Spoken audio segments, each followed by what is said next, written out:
It don't happen again, oh, my wonderful people in the land. Shebi when we dey talk, you see like say most of all these so-called supporters of APC will come out and begin to say, oh, we are doing this out of hatred or out of jealousy.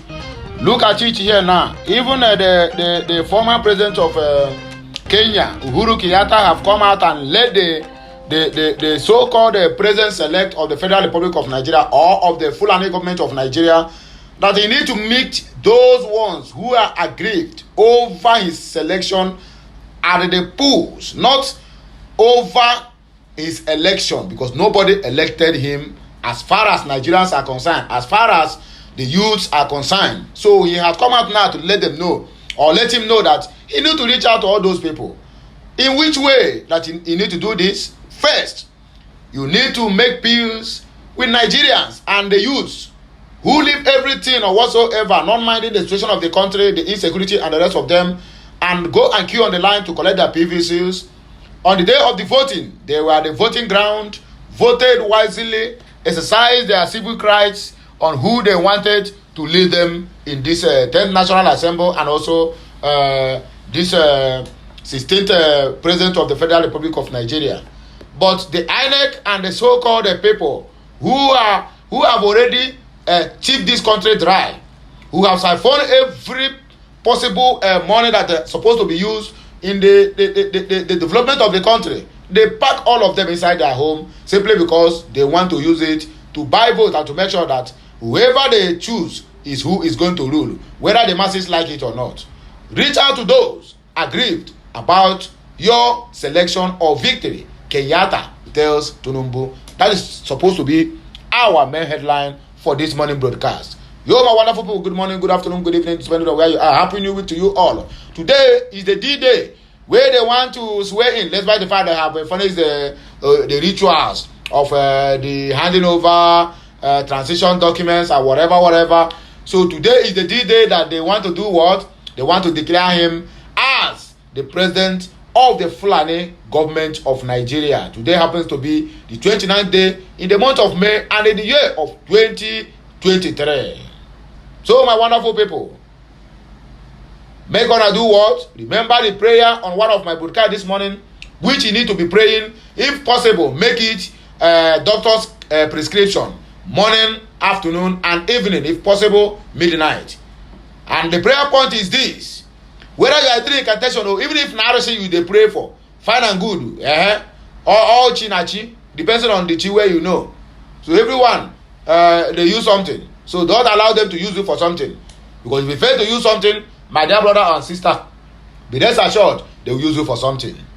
The prayer point is this: may we never encounter a situation in this incoming administration that will start today that will make us to miss the past administration. Since the inception of this so-called democracy in Nigeria since 1999, Nigerians have resulted in this regret syndrome of always missed the past administration. When good luck was ruling the country, despite the fact that things were not well, but not as bad as it was or as it is right this moment, everybody was complaining. The whole country have gone into pandemonium, shouting. Even most of the preachers, they say good luck now have turned to bad luck. It don't take time. Just only 2 years or 3 years to Buhari's administration. All those people who said all those things come back again and begin to miss good luck. We have keep on doing this. When Obasanjo was in power, we said, oh, Obasanjo is very bad. We do what? We change him. Okay, he completed his tenure. We said we want a change. He brought in Yaradua for us. Despite the fact that, yes, we do miss Yaradua. We miss him because he is the man of a kind of heart that P2B have that could have changed the affairs of this country called Fulani government of Nigeria. But death snatched him away. Even till today, the federal government of Nigeria or the Fulani government of Nigeria and the cabals have never come out to tell us, look at the autopsy of what killed Yaradua. We are still waiting. Maybe that one will be done when most of us must have left this earth. But as it stands now, nobody knows what killed Yaradua. They said it's illness. Which illness can kill the president of the Federal Republic of Nigeria? Which illness?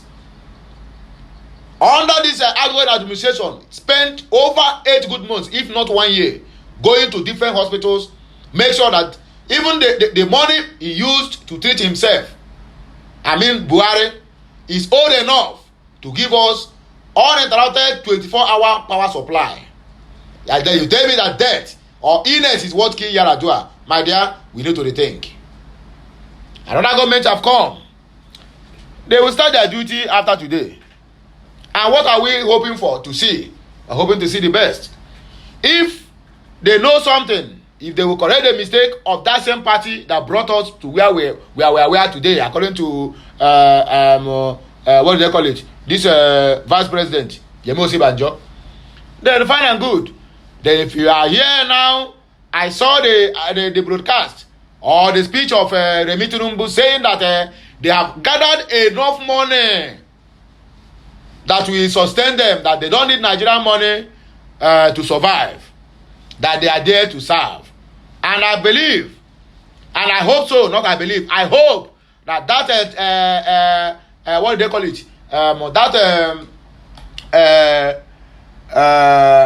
Speech or whatever you may call it, either welcome speech or freeway speech, and I hope so that it's going to be so, because I could remember you, Remi Tinubu, is the one that told us when people are complaining that you have a lot of money or whatever, I said them that even a 1 million naira, you have to call the governor of Zamfara State, or what is that the governor you call that time, the wife, to bring 1 million naira for you, that you are going in a program.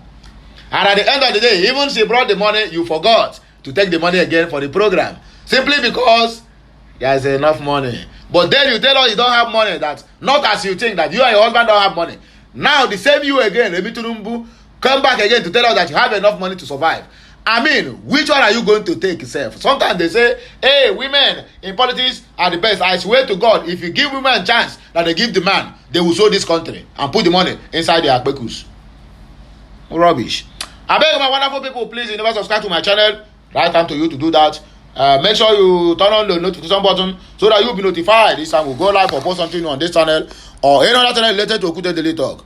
In case this is your first time of joining this family, I want to use this opportunity to tell you, you are welcome to my channel. My name never change. My name is Amande Anna Eze Okute.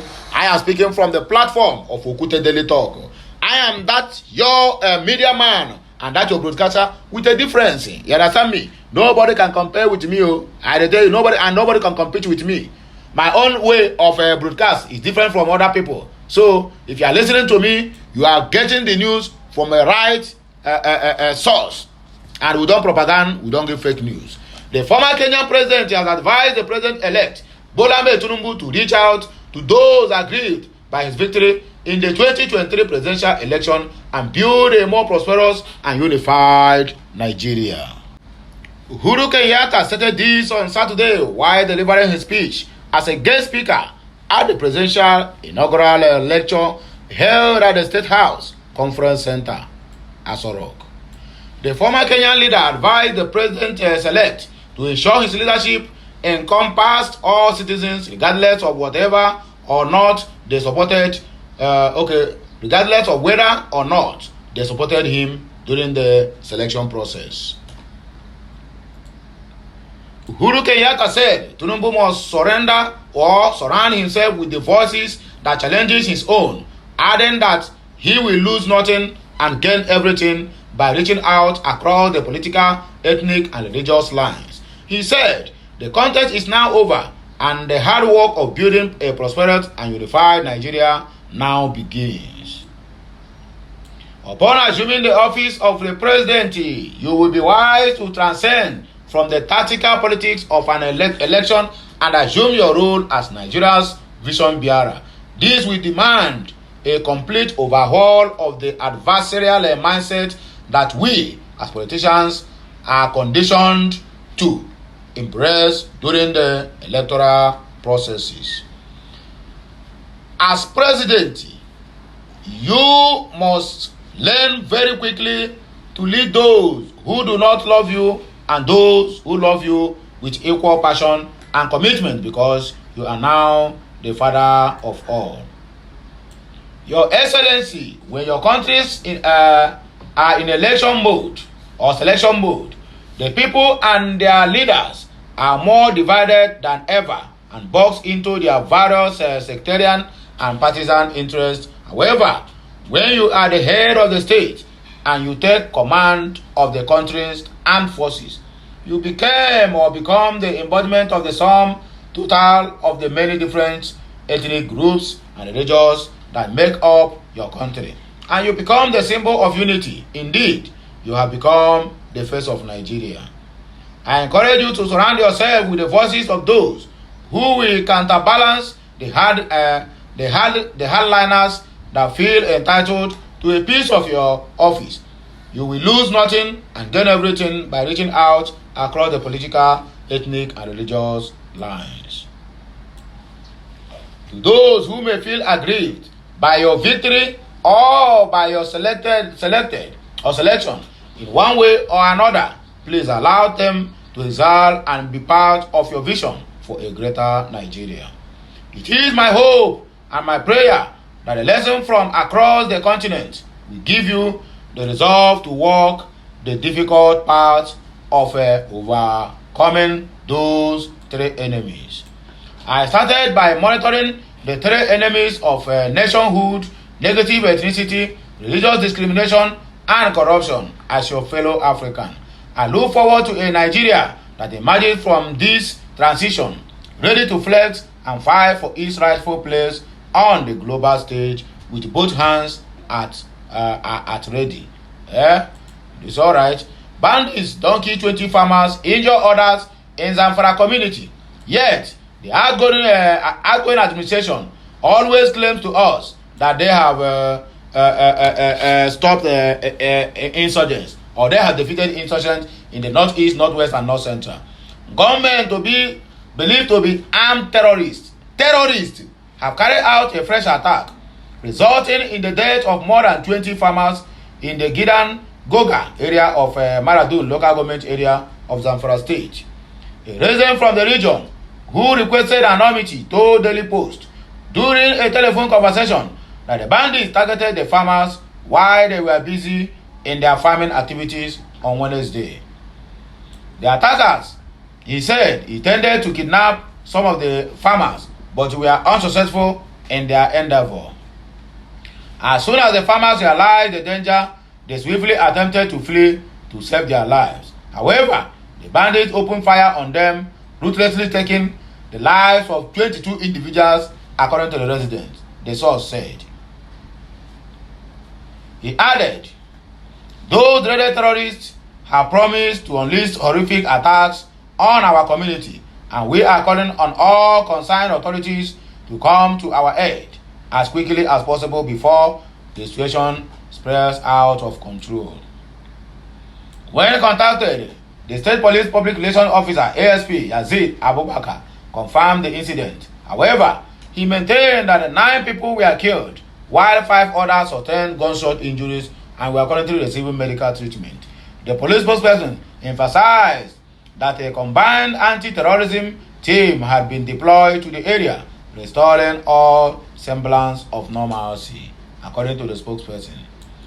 The ruthless attack on the farmers by suspected terrorists has seen shockwaves throughout Zamfara state, highlighting the urgent need for heightened security measures and swift action from the government to ensure the safety and protection of its citizens. Militants overwhelmed Marine police on Calabar-Oron waterway, families of kidnapped victims alleged. Relatives of some of the 15 passengers kidnapped 2 days ago along the Calabar-Oron waterway have lamented that the militants may have overwhelmed the Marine policemen who are usually stationed on the waterway. 2 of the family members who lamented the non-rescue of the abductees said the militants reportedly came on a speedboat and were heavily armed with sophisticated weapons. Miss Mary Akpan said she is the sister of one of the kidnapped victims. Lamenting at the Calabar beach, where she had come to hear if there were developments toward their rescue, she said, "We hear that the militants were daring and holding very powerful weapons. The Marine policemen may have given way when they sighted them. My brother was rushing to Itu in Akwa Ibom State to attend a funeral meeting and decided to use the speedboat when the militants accosted and overpowered them. Another affected relative, Ex-Kenyan, who also lamented at the beach, recalled that the militants had also kidnapped a good number of seafarers last week, and nothing has been heard about them since then. He said the Calabar waterway has become notorious and dangerous for water travelers in the recent times. A family member of one of the victims who craved anonymity expressed worries for her sister, who only touched down in Calabar en road to Uyo. The source called on relevant security agencies to deploy their arsenals and rescue the victims, adding that so far no demand for ransom has been made by the kidnappers. A boat rider plying the roads has lamented the incident, kidnapping and other attacks by sea pirates along the Calabar-Oron waterways. The 15 passengers reportedly departed the Calabar terminal at 5 p.m. on Thursday, heading to Akwa Ibom when the pirates intercepted their boat. Police PRO Irene Ubo has yet to respond to calls for information. They will not respond. Labour Party, they don't come out to send a bonga message, give all their supporters ahead of the inauguration that is going to happen or to take place today. Ahead of the May 29 inauguration, the Labour Party has promised its members and supporters to pursue its petition against the election of the President-elect Bola Ahmed Tinubu to a logical conclusion. In a statement on Sunday in Abuja, the national chairman of the party, Julius Abure, said the conduct of the February 25th presidential election is a tragedy to all Nigerians. Abure, however, urged party supporters and all Nigerians to continue to express their passions, emotions, and frustrations within the confines of the law. He said, on that fateful day, Nigerians from across the ethnic, political, and social divides, fired by the promises of President Muhammadu Buhari and the INEC chairman, Professor Mahmood Yakubu, reinvigorated hope for a new political and administrative order, having endured untold difficulties and rigors in obtaining their PVCs trooped out in their millions to cast their votes. In various states, state governors and public officials, particularly the APC, directly influenced the voting and treating abducted and tortured electoral officials. However, despite various serious reports of violence, malfunctioning electoral devices, and other hindrances, the voters' accreditation and casting process was fairly satisfactorily conducted. But after the counting of the votes, a dark cloud engulfed the nation. It became clear that the correct password to transmit the presidential election results electronically and instantly from the beavers to the INEC IRV had been criminally withheld, contrary to the specifications of the law and contrary to repeated emphasis, directives, and promises to the nation and its citizens by Professor Mahmood Yakubu and INEC officials. This deliberate act of criminal conspiracy was the beginning of the most bizarre and crazy rigging of elections in our national history. Speaking further, the Labour Party national chairman alleged that votes lawfully cast for the party's candidate P2B in the presidential election were changed and reduced. Abure added that the party, as a law-abiding and responsible one, has taken the matter before the Presidential Election Petition Tribunal in trust and hope for justice. He said, as a law-abiding and a responsible political party and conscious of the overwhelming support we enjoy across the country, we have taken the matter before the Presidential Election Tribunal petition in trust and hope for justice, and we will not comment further, he added, according to Julius Abure. The massive mobilization, rejuvenation, and affirmation of the people, as expressed in the election of February 25, 2023, was not to hand over the reins of government to the same people with a historical, very bad record of conduct, performance, and irresponsibility for a new order, where the people will have a greater stake in the government and more direct influence in the implementation and the supervision of the development. Our people deserve a government which can manage the country for good of all, with sincerity, creativity, discipline, a government that can reduce the biting tension and difficulties that families face in meeting their living needs, and government that can reduce reckless corruption, rebuild national institutions, and reposition the country in all ramifications. That is the trust, and people have misplaced in the Labour Party and the presidential ticket of Mr. Peter Obi and Dr. Yusuf Dachi Baba Ahmed. This is the same burden of trust we owe the Nigerian people to see this matter to a lawful and logical resolution. We urge our supporters and all Nigerians to continue to express their passion, emotion, and frustrations within the confines of the law. We have no doubt whatsoever that the fullness of the time, in the fullness of time, as long as we know the truth and are prepared to keep standing by the truth, justice shall prevail, and Nigeria will regain the chance for a new direction, love and trust among our people, and true national growth. Japa Bishop Hassan Kuka, he don't come out again, come send message to the incoming administration only if they will listen to this message. The Catholic Bishop of Sokoto Diocese, Matthew Hassan Kuka, has admonished the incoming administration to make the country livable and bearable for the average Nigerian. This is as the clergyman said, he is not bothered by the surge in the number of youths that are taking greener pastures outside the shores of the country. Nigerian report that Kuka said this during his remarks at the 2023 presidential inauguration lecture held in Abuja on Saturday, noting that more incidents of brain drain, popularly known as Japa, should be expected.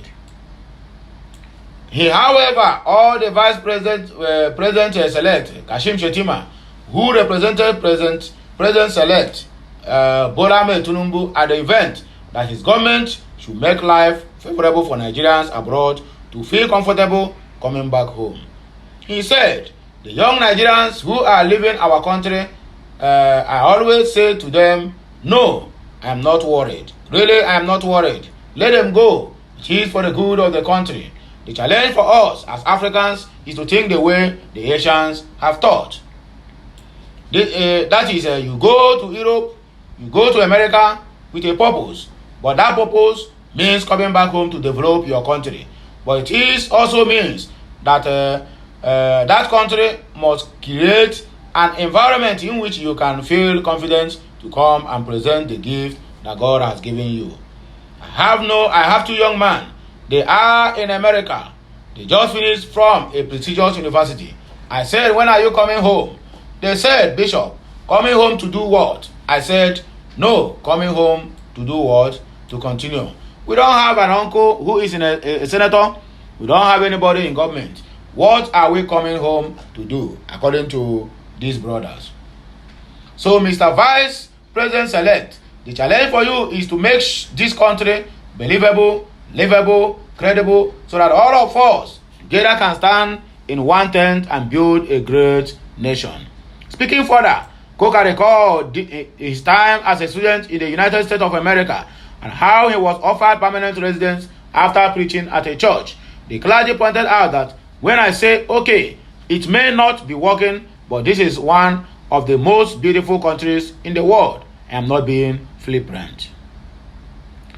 The parish priest called me and said, listen, you speak with such eloquence. I like you. We will get you a green card. You can settle here in America. And I looked at him and I said, you know, this God is a wonderful God. You are giving me a green card. My passport is actually a green passport. So what am I doing with a green card again? Kuka therefore advised the leaders of the incoming administration to ensure citizens can have a sense of belongings in their own country. Ganduje, don't slam a death penalty on phone snatchers in Kano State.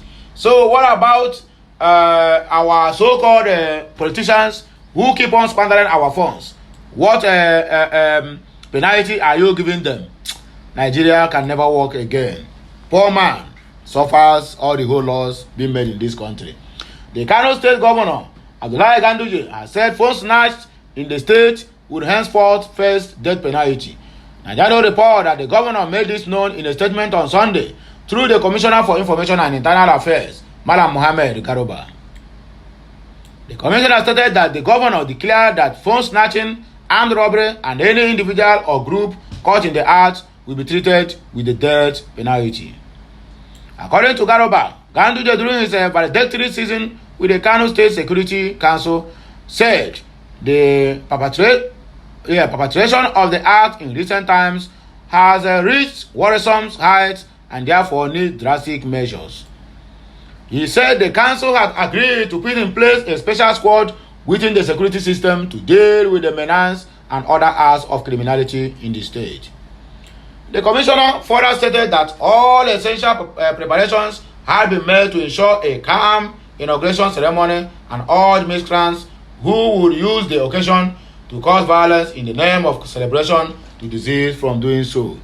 He said destruction of properties belonging to the public, individual or opposition will not be tolerated, as adequate measures have been taken to deal with such an act decisively. Garoba added that Ganduje repeated the need for a smooth transition of power and thanked the security agencies in the state for all cooperation extended to him throughout his tenure and urged them to maintain the tempo. My good people, now here we go start our news. We don't do what? We don't try for this one. We don't want to make it too long so that the listener can also be happy listening to it. Not making it a 40 minutes or 1 hour video. I have the strength and I have the power. I can go on and on and on and on. But we have to be honest to ourselves. Nobody likes to listen to news for a very long time. But they will watch everything that got to do with porn, news, whatever. All unnecessary things on the media without not getting tired. That is the system we find ourselves into. Our youth have resulted. They are even lazy to read their books. Even when you translate that books into video again for them to listen to it, it's a problem. That is what we are facing in the society today. But whichever way it is, I just want to make you to understand that this very broadcast need to go viral because a lot of people need to hear this. You need to hear that message that Uhuru Kenyatta sent to the past government and this coming administration. They need to strengthen our democracy, unity, and to make sure that everybody is carried along, no matter the party they belong to, or no matter the religion they belong to, no matter the ethnicity, everybody need to be carried along. So now the matter where I carry come for now today, and I believe this. So make us enjoy another day. May the Almighty God bless us all, the Father, the Son, and of the Holy Spirit. That this week and or this new day, being Monday, shall be good for us, and everything we lay our hand to do shall be prosperous. These are my prayers for all my fans out there. Stay cool. I'll be right back. Thank you.